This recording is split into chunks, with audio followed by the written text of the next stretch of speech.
You can spend years fighting alone, surviving problems no one sees, and still feel inferior within seconds of watching another man display his success. The disturbing part is not that he has more. It is that his visible victory activates a private accusation you have never learned to control. And until you understand the mechanism behind that accusation, every successful man will have the power to make your own progress feel worthless. Because that accusation does not remain a feeling. It changes your behavior. You abandon strategies that were beginning to work because another man appears to be moving faster.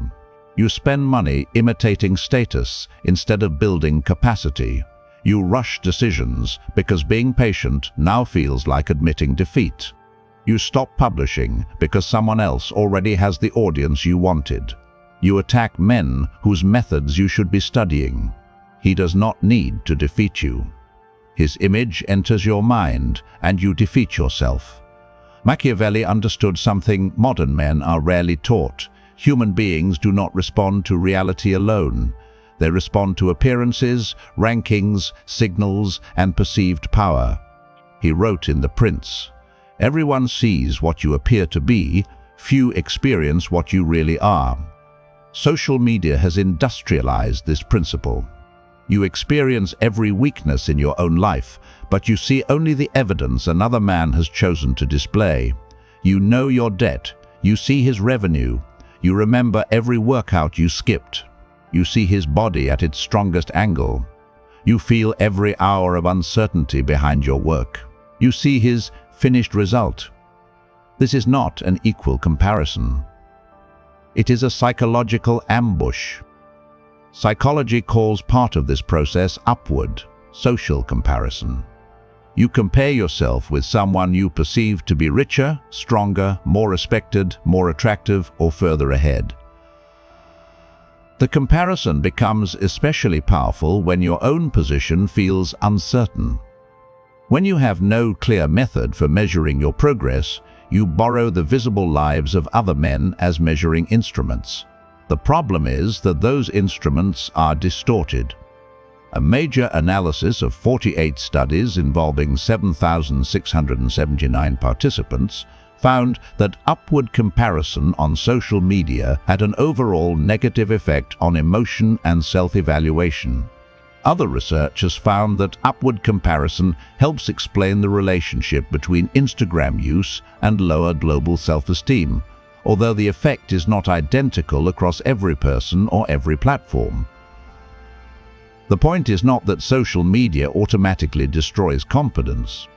The deeper point is that repeated exposure to selected evidence changes the standard by which you judge your unfinished life. You are not reacting only to another man's possessions. You are reacting to what those possessions appear to prove about you. His business appears to prove that you lack courage. His body appears to prove that you lack discipline. His audience appears to prove that your ideas have no value. His money appears to prove that your years were wasted. But appearance is not judgment. Evidence is not verdict. That distinction is where power begins. Imagine two men. The first has built a company producing $1 million in annual revenue. The second is trying to escape a job he hates while building a small operation at night. The second man sees the revenue announcement and immediately feels poor. But what exactly has he compared? He has compared the first man's public number with his own entire internal experience.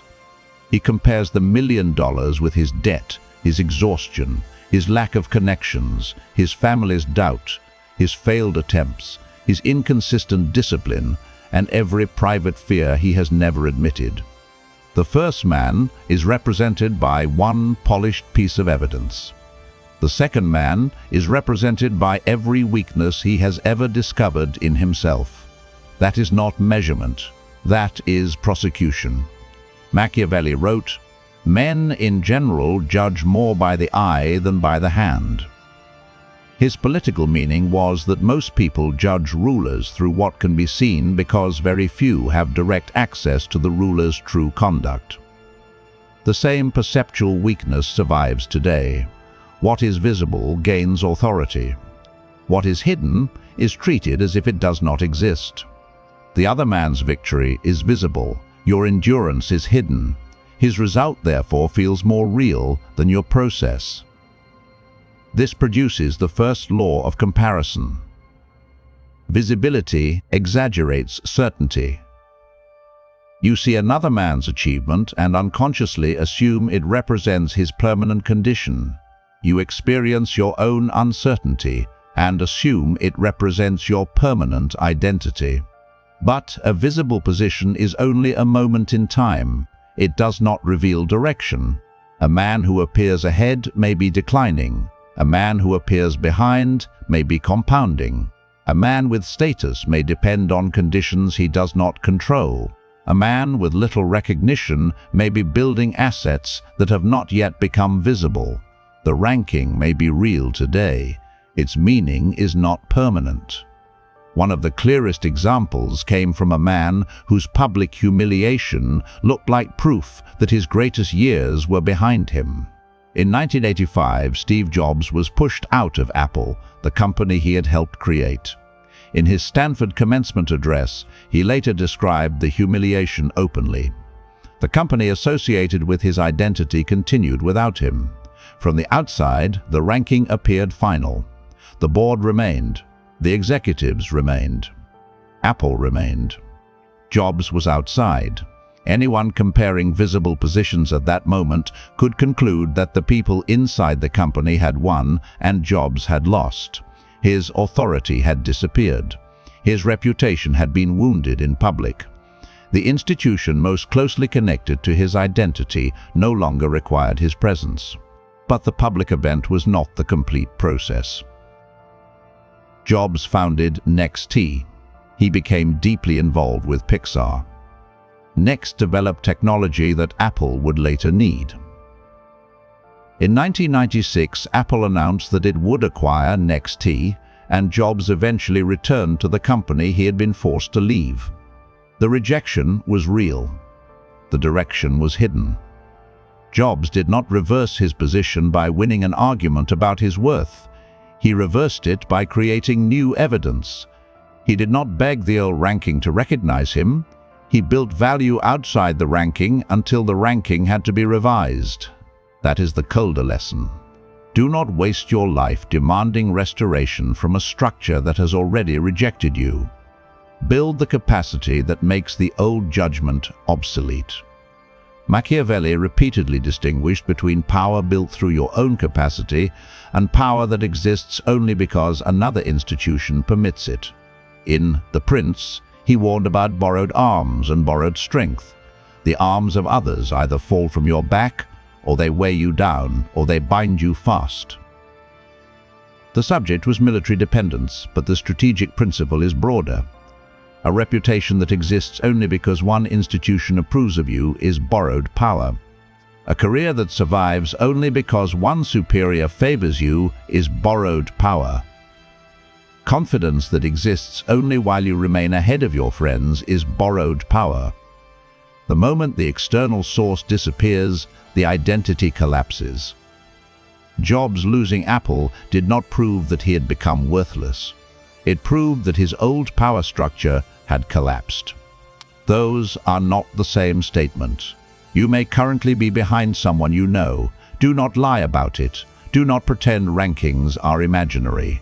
But do not confuse present position with final capacity. The strategic question is not, who is winning today? The strategic question is, who is building something that will alter tomorrow's conditions? If this is the kind of truth you have been looking for, like this video, subscribe to Depths of Psyche and leave one honest comment about the comparison that controls you most. Do not comment to perform confidence. Name the pressure accurately. Precision is the beginning of control. Because before you can turn comparison into intelligence, you must identify the 4 unequal comparisons that quietly turn observation into self-condemnation. The first is the comparison between another man's result and your process. You see the company after 10 years. You judge yourself during month 6. You see the finished book. You remember the blank document you avoided opening. You see the athlete after thousands of training sessions. You judge yourself during the week your discipline failed. You see the creator after the platform has accumulated enough evidence to distribute his work. You judge yourself while your first 50 videos are still revealing how much you have to learn. You are comparing harvest with planting. Then you use the difference to condemn the seed. The second comparison is even more dangerous because it does not merely distort progress. It allows one category of another man's life to colonize your entire identity. A man has more money than you, and suddenly you do not merely believe he is richer. You begin to believe he is superior. Another man has built a stronger body, and you conclude that you lack discipline in every area of life. A creator has a larger audience, and you decide that your ideas have no value. A friend receives a promotion, and you reinterpret your entire life as failure. This is how one visible category becomes a total judgment. He wins one domain. You surrender the whole kingdom. A ranking is useful only when the category is defined. Who has more revenue? That can be measured. Who has the stronger body? That can be observed. Who has the larger audience? That can be counted. But the moment you ask, who is the better man? You leave measurement and enter emotional fog. Do not allow one number to impersonate a complete verdict. Precision protects identity. The third unequal comparison happens when you place another man's visible assets against your invisible burdens. He has investors. You have family members depending on your income. He began with professional connections. You began without anyone who understood your field. He could fail publicly and return to financial safety. One major failure could erase your savings. This does not mean his achievement is false. It means the terrain was not equal. Weak men use unequal conditions as an excuse for permanent resentment. Naive men pretend the conditions were equal and punish themselves for failing to reproduce the same result. The strategic man does neither. He measures the terrain accurately, prices the disadvantage into the plan, and continues building. Your burden is relevant to strategy. It is not a certificate of superiority. It explains why your route may need to be different. It does not excuse permanent inaction. The fourth comparison is the most destructive because it weaponizes time. You are 32. A younger man has built more. Therefore, you decide you are late. Late according to whom? You created a private deadline from your parents' expectations, your friends' milestones, internet success stories, and your fear that time is disappearing. Then another man's success appears and becomes evidence for your prosecution. You should already have done this. You wasted too many years. You missed your chance. Some urgency is useful. Time is finite. Delay has consequences. But panic does not recover lost years. Panic produces reckless imitation. You enter markets you do not understand, you buy symbols you cannot afford, you abandon compounding work because it has not yet become impressive. You try to manufacture in 6 months what another man constructed in 10 years. Urgency becomes power only when it improves selection and execution. When urgency destroys judgment, it becomes weakness. Your age is information. It is not a sentence. But even after you correct these distortions, the pain often remains. That is because you do not merely want the object another man possesses. You want what the object appears to grant him. Legitimacy, respect, freedom, authority, the right to stop explaining himself. This is why the success of a friend can hurt more than the success of a billionaire. The billionaire is distant. Your friend began near you. He came from the same city. He knew the same people. He remembers who you used to be. His movement changes the local hierarchy. Before, both of you had ambition. Now he has evidence, and you still have explanations. Sometimes resentment is not a response to his character. It is a defense against what his success reveals. It is easier to call him lucky than examine his consistency. Easier to attack his motives than study his distribution. Easier to say he changed than admit the ranking changed. The status wound beneath envy sounds like this: he is legitimate, I am not. He has proof, I have potential. He is respected, I am still asking to be understood. The solution is not to suppress comparison. The solution is to interrogate it. Use 5 questions. First, object. What exactly does he possess that you want? Not his life, not his success. Be precise. Is it income, physical strength, schedule control, professional independence, an audience, a respected title, or freedom from financial fear? Second, meaning. What does that possession represent to you? You may think you want his car. What you may actually want is visible proof that you escaped poverty. You may want your family to regret doubting you. You may want strangers to assume you are important. The symbol and the function are not the same. Buying the symbol without obtaining the function creates counterfeit power. Third, mechanism. What system produced the result? For a business owner, was it sales, distribution, capital, recurring revenue, years of iteration, or strategic partnerships? For a creator, was it topic selection, packaging, retention, volume, research, or reinvestment? Do not copy the surface. Investigate the engine. Fourth, gap. Which part of the system are you missing? You may not be failing as a man. You may be missing distribution. You may create but never sell. You may study constantly but produce no public proof. You may possess skill but remain invisible. A defined gap can be attacked. A global judgment cannot. I am worthless produces paralysis. I lack distribution produces a curriculum. Fifth, move. What evidence can you create within 7 days? Publish 1 finished analysis. Contact 10 qualified prospects. Complete 3 training sessions. Build 1 portfolio project. Record and publish the video you have delayed. You do not need to defeat the other man in 7 days. You need evidence that you are no longer passive. This is how comparison becomes intelligence. But intelligence without measurement soon collapses back into emotion. You need a private scoreboard. Track 2 levels. First, strategic inputs. These are actions under your control. Videos published. Sales conversations initiated. Training sessions completed. Money saved. Projects finished. Offers tested.